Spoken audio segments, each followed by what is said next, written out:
Gaji tunggal ASN, tak lagi kejar honor dan proyek. Pemerintah sedang merancang sistem penggajian tunggal, single salary, bagi aparatur sipil negara, ASN.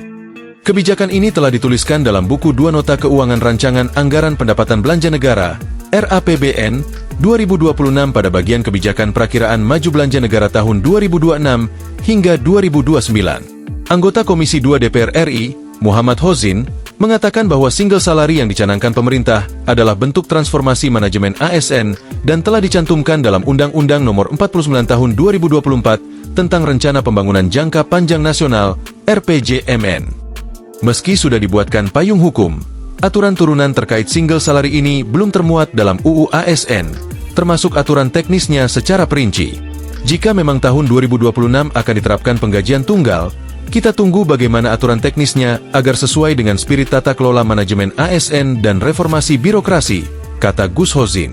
Politikus PKB ini menilai bahwa model penggajian tunggal ini cukup baik karena menghadirkan transparansi dan keadilan.